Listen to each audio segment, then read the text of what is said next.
Bhagavate Vasudevaya. Om Namo Bhagavate Vasudevaya.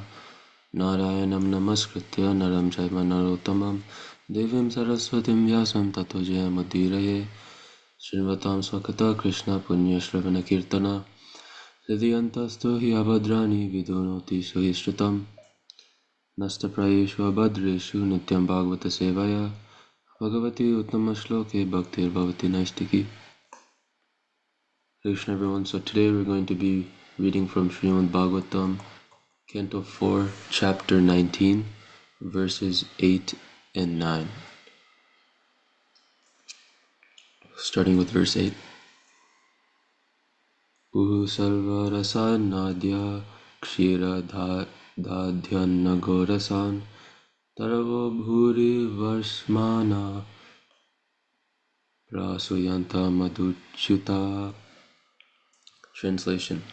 The following rivers supplied all kinds of tastes, sweet, pungent, sour, etc., and very big trees supplied fruit and honey in abundance. The cows, having eaten sufficient green grass, supplied profuse quantities of milk, curd, clarified butter, and similar other necessities. Purport. If rivers are not polluted and are allowed to flow in their own way, or sometimes allowed to flood the land will become very fertile and able to produce all kinds of vegetables, trees, and plants. The word rasa means taste. Actually, all rasas are tastes within the earth, and as soon as seeds are sown in the ground, various trees sprout up to satisfy our different tastes.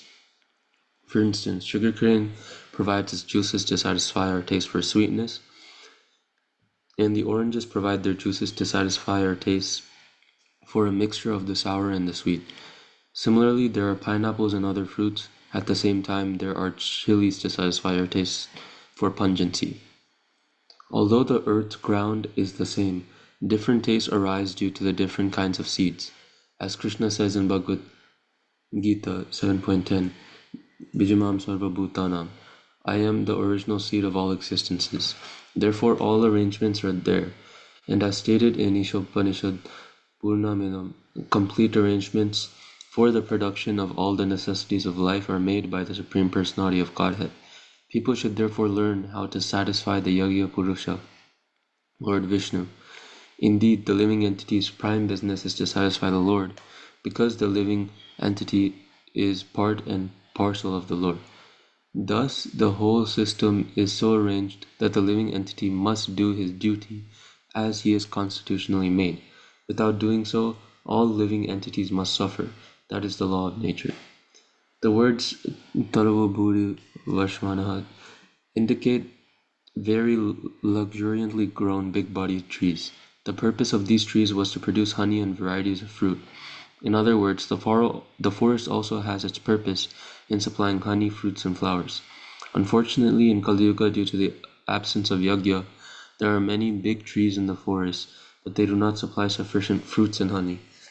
Thus, everything is dependent on the performance of yagya. The best way to perform yagya in this age is to spread the Sankirtan movement all over the world. Text 9. Sindhavo ratna nikaran giryam chaturvidham upayanam upajahru sarve loka sapalaka. Translation. King Prithu was presented with various gifts from the general populace and predominating deities of all planets. The oceans and seas were full of valuable jewels and pearls, and the hills were full of chemicals and fertilizers. 4 kinds of edibles were produced profusely. As stated in Ishopanishad, this material creation is supplied with all the potencies for the production of all necessities required by the living entities, not only human beings, but animals, reptiles, aquatics, and trees. The oceans and seas produce pearls, coral, and valuable jewels so that the fortunate law-abiding people can utilize them. Similarly, the hills are full of chemicals so that when the rivers flow down from them, the chemicals spread over the fields to fertilize the 4 kinds of foodstuffs. They are technically known as charvya, those edibles which are chewed, lehya, those which are licked up, Shushya, those which are swallowed, and Peya, those which are drunk. Prithu Maharaj was greeted by the residents of other planets and their presiding deities. They presented various gifts to the king and acknowledged him as the proper type of king, by whose planning and activities everyone throughout the universe could be happy and prosperous. It's clearly indicated in this verse that the oceans and seas are meant for producing jewels, but in Kali Yuga, the oceans are mainly being utilized for fishing. Shudras and poor men were allowed to fish, but the higher classes like the Kshatriyas and Vaishyas would gather pearls, jewels, and coral. Although poor men would catch tons of fish, they would not be equal in value to one piece of coral or pearl. In this age, so many factories for the manufacture of fertilizers have been opened, but when the personality of Godhead is pleased by the performance of yagyas, the hills automatically produce fertilizing chemicals, which help produce edibles in the fields. Everything is dependent on the people's acceptance of the Vedic principles of sacrifice. So that concludes the reading. Namo Vishnupadaya Krishna Prasthaya Bhutale Srimati Bhaktivedanta Swaminiti Namine Namaste Saraswati Devi Gauravani Pracharine Nirvishesha Shunyavadi Paschata Deshatarine Jai Shri Krishna Chaitanya Prabhu Nityananda Shri Advaita Gadadhara Shivasadi Gaura Bhaktivinoda Hare Krishna Krishna Krishna Hare Hare Hare Rama Rama Rama Hare Hare. Hare Krishna everyone, I'd like to seek all your blessings from the assembled Vaishnavas here today, and I would like to thank everyone for giving me the opportunity to purify myself, and I would like to ask beforehand to please forgive me for any shortcomings. So without further ado, I'll get started. So in these two verses, we can explore how nature is abundantly providing for all the living entities when actually aligned with the divine order. So on a surface level, we see how it's described that the rivers, the forests, the cows, and even the oceans naturally produce all that's needed for a prosperous life. However, we still see disruptions like droughts, famines, deforestation, pollution. Recently, we saw the huge forest fire in LA, and we wonder, why does this happen, and what's the real cause of scarcity when we have so much abundance on the earth? So, according to the Vedic teachings, prosperity isn't just about resources, but it's also about our relationship with Krishna, the Supreme Lord. And the key to maintaining nature's balance is yajna or sacrifice, which Prabhupada repeatedly mentions in the purport, which ensures that divine, blessings and this abundance continues to flow. So, we can explore how yajna is best for our modern age and how it maintains, this natural abundance. So the first verse is described: the flowing rivers supplied all kinds of tastes, sweet, pungent, sour, etc. And very big trees supplied fruit, honey, in abundance. So this shows that Krishna has already arranged for all the tastes and all the varieties of food and everything we eat, like, sweet mango, spicy chilies, sour tamarind. Everything comes from the same earth. But that gives us the question, how does the earth know what to produce? And it's mentioned in the purport that Krishna answers in Bhagavad Gita 7.10. Just as a tiny seed grows into a massive tree, Krishna is the original cause behind everything in nature. And similar to this, the cows, they supply milk, curd, butter, and ghee. And why is that? That's because Krishna himself designed them that way to nourish human society. And a well-protected cow naturally gives milk in abundance, but when cows are mistreated, like they are now, milk production suffers. And people would think that, that's just how cows naturally are. And in order to, get more out of them, we have to inject them with hormones, put them in certain environments. But actually, that's not true. That's because the cows are being mistreated. That's why, they're producing less milk, and people feel like they have to overcompensate and farm from them. So the forest, it's mentioned, also have a divine purpose, and that big trees are meant to supply honey, fruits, and flowers. But it says that in Kali Yuga, because all this yajna is neglected, we see this deforestation and scarcity. And same thing with the oceans. They're meant to offer pearls and jewels, sources of wealth and other material things, but instead they're being overfished, and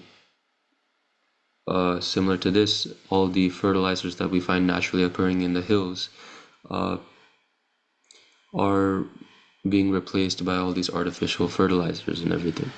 So Krishna has designed nature to be self-sufficient, but since people are ignoring the principle of sacrifice, that's why problems arise. So now we can go into the role of yajna in maintaining, natural abundance. So the Ishopanishad states that the world is Purnam, meaning complete and perfect, and nothing is missing in Krishna's creation. But why do we have all these food shortages, economic problems, and environmental disasters? So in 3.14, Bhagavad Gita gives the answer that all living beings subsist on food grains, which are produced from rain. Rains are produced by yajna, and yajna is born of prescribed duties. So everything is dependent on yajna. Food comes from rain comes from yajna, and when yajna is stopped, nature no longer supplies abundantly. So a simple example is the fruit tree. So when you plant a mango tree and you take care of it properly, it'll produce fruits every single season. But if you cut it down in greed and keep taking and taking from it, cutting down whole branches full of mangoes, then there will be no fruits left. And nature works in the same way. So in Vedic times, it's described here that Bharaj Prithu ruled according to the Dharma. And because he ensured that yajna was performed, nature responded by providing abundantly. And that's why all the celestial beings brought him the gifts, the jewels from the sea, the minerals from the mountains, the food in great variety. But today, instead of yajna, what do we see? We see that trees are being cut down instead of replanting, and without being replanted, rivers are polluted with chemicals. Even, the holy rivers that we have in India, they're being treated worse than, these different swimming pools and hot tubs, water parks, all these things that, waste water and are not needed are being treated even better than our holy rivers, which are being polluted. Cows are exploited instead of protected, and instead of worshipping Krishna, society worships material wealth. So when yajna is ignored, nature's balance is disturbed, and this is why, you know, sacrificing for Krishna isn't just a religious idea. It's not just something uh, that's completely religious and just for serving God. It's also looking through a different lens, just a practical necessity. So giving some more practical examples from today's world, we're seeing how ignoring this principle is leading to the scarcity. So taking the example of industrial farming, instead of respecting nature's balance, all these companies, they want to prioritize the short-term profit, and they want to uh, produce as much as they can and get as many consumers as they can in a short term. So they're using these artificial fertilizers and pesticides that degrade the soil. And initially, to satisfy their impatience in making this money, there is a boost in food production. But we see that over time, the land becomes barren, and it requires even more chemicals to produce the same yield. But in contrast with traditional Vedic farming practices where cows are protected and the land is cultivated with natural fertilizers like cow dung, uh, and in that case, it results in continuous and sustainable food without harming the environment. And this proves that when we align with Krishna's natural design and perform yajna, the prosperity is automatically maintained.